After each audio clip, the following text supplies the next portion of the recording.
Yo, what up guys, I'm Sammy and welcome back to the Soul Brothers channel, and this is my initial comparison of the Nike Lebron 18 and the Nike Lebron 19. They both retail for 200 bucks. I believe I saw some Lebron 18s on sale for like 150 bucks I think, so if you guys do want to cop, I'll try to leave a link in the description box. Let's get started off with the Tracciones, and as far as the traction goes, we already know how the Lebron 18 performs, and actually is not bad. It has a good bite. Of course, it's not durable at all. It's classic Nike. You know, they're selling us like very expensive shoes. This shoe is 200 bucks and they give us a rubber outsole that's not durable at all, which great, thank you guys, you know what I mean? And then on their cheaper shoes like, you know, the Nike Precision 5 and the Giannis Immortality, they give us very durable rubber. It's like 80 bucks. It's like, shouldn't it be the opposite? I'm paying more, so shouldn't it be more durable in the more expensive shoes? Anyway, sorry about the side little rant.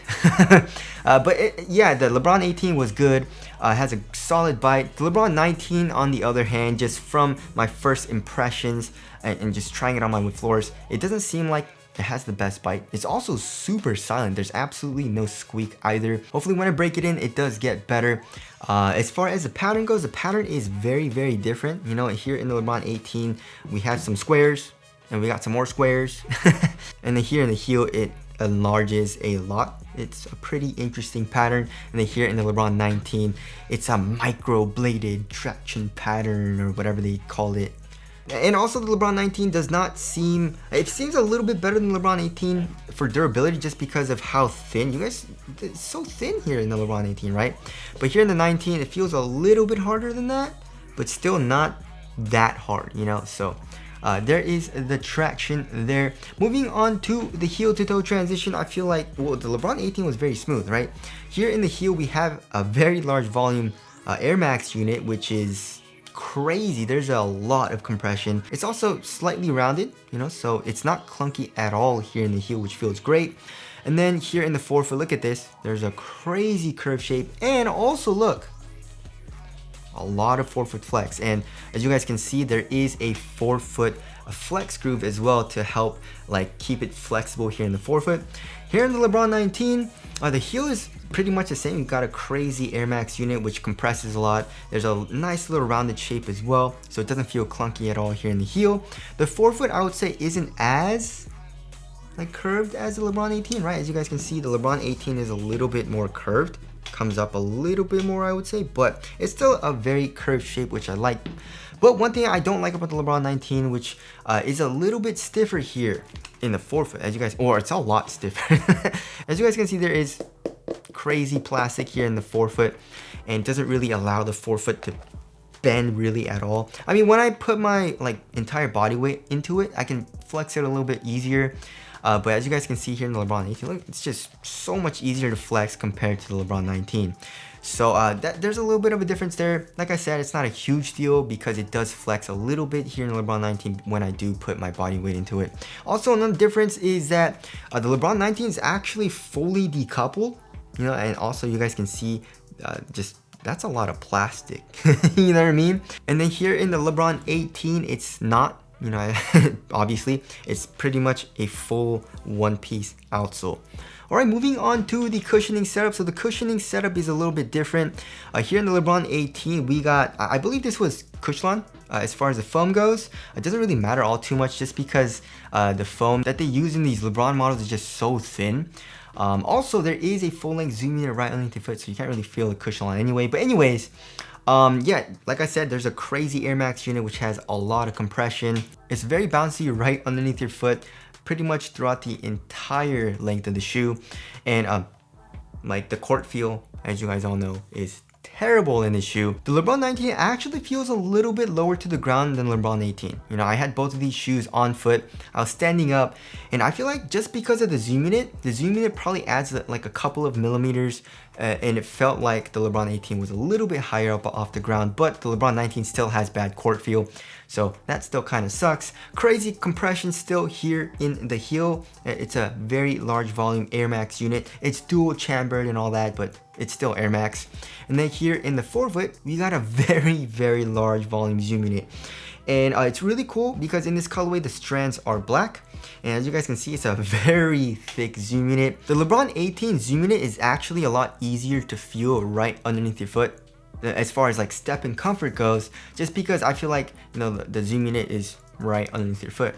Here in the LeBron 19, it's a little bit harder to feel right now. Hopefully that all changes when I'm playing it and break it in and stuff like that. But right now, I can feel my foot going into the zoom bag a little bit.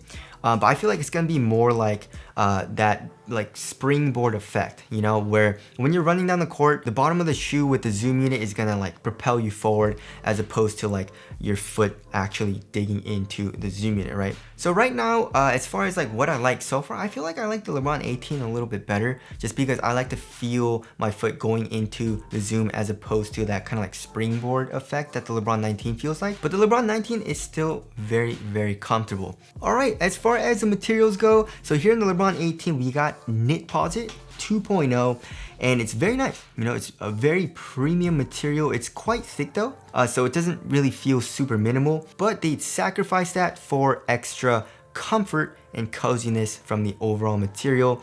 And then as you guys remember this, the tongue was terrible. Here on top of the tongue, first of all, the material of the tongue is just, look, what is this? $200 and you're giving me like plastic? Like what? You know what I mean? But also we got 3 Air Max bubbles on the tongue, which the laces did not go over at all. It didn't really, like, you couldn't really feel it at all, right?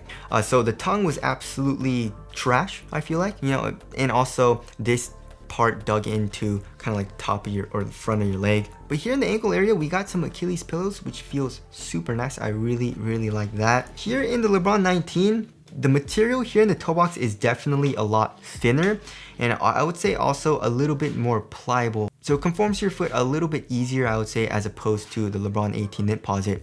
But also it still feels cozy, you know?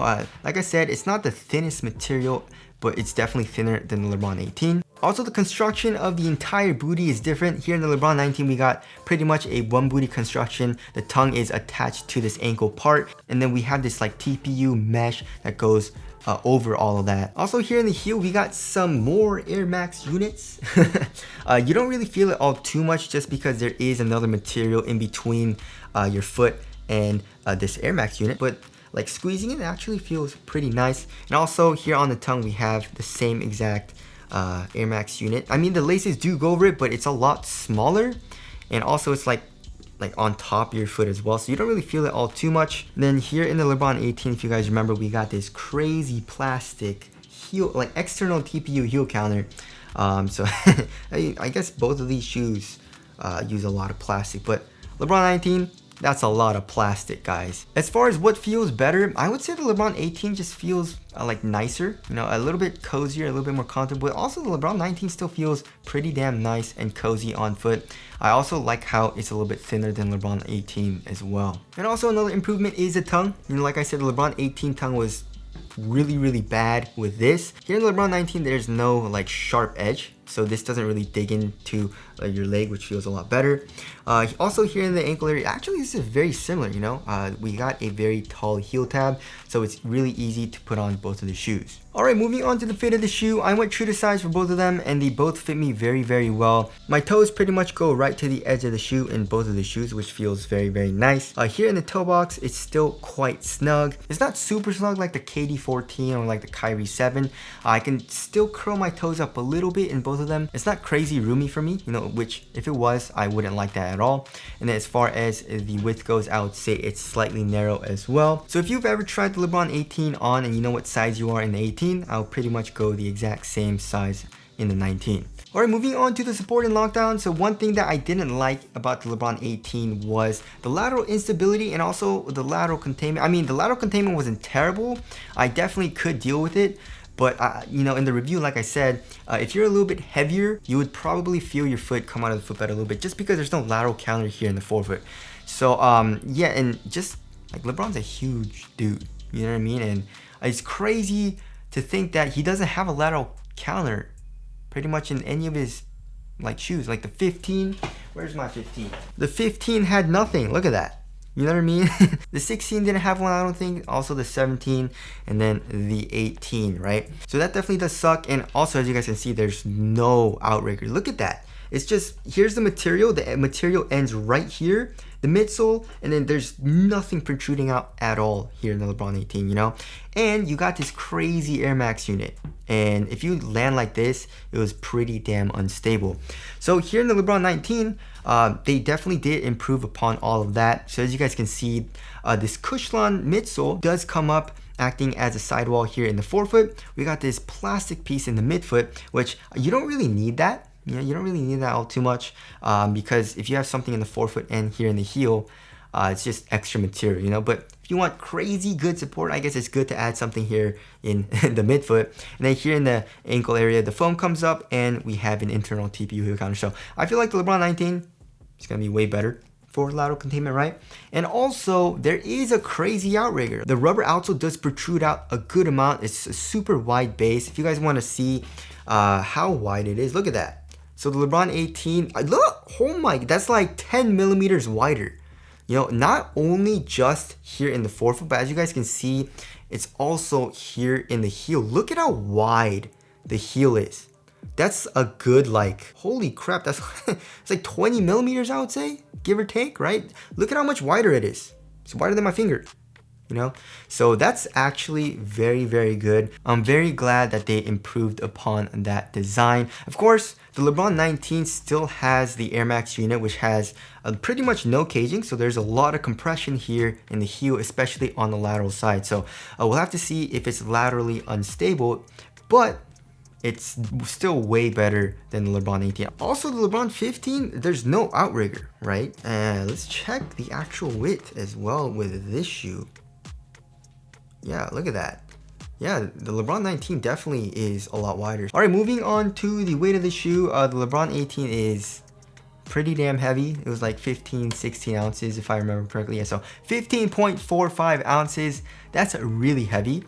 And you guys want to see the LeBron 19? Like when I first saw it, I was like, yeah, it actually looks like it'll be lighter. You know, they're using like TPU and stuff, and it looks pretty thin.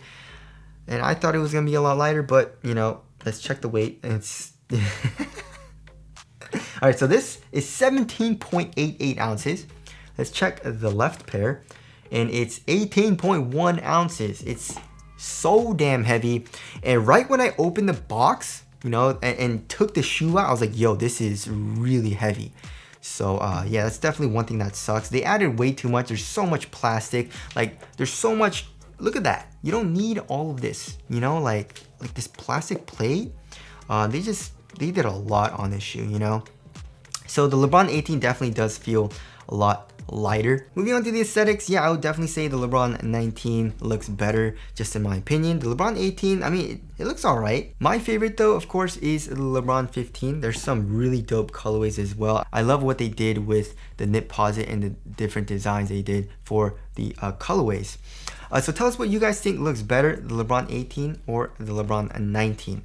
So wrapping things up, as far as my initial comparison goes, I mean, I definitely do like the LeBron 19 as far as like, I feel like they made some improvements in the shoe, right? Like the lateral stability is a lot wider, the material is thinner, the cushion is still very bouncy and also super comfortable and crazy, but it's just the weight, man. The weight is just, it's so damn heavy. I've never seen a basketball shoe that heavy, I don't think, you know?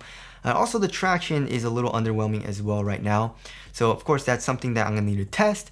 But right now, I feel like, I don't know. Also, the LeBron 18 is like a little unstable, but I do enjoy playing in this shoe once in a while just because it's so fun. You know, it's so crazy as far as the compression goes and so bouncy because of that full length zoom unit. And it's a really comfortable shoe with the nip posit, you know? So right now I'm a little indifferent. You know, I'm not saying like the LeBron 18 is better or the LeBron 19 is better. I don't really know yet.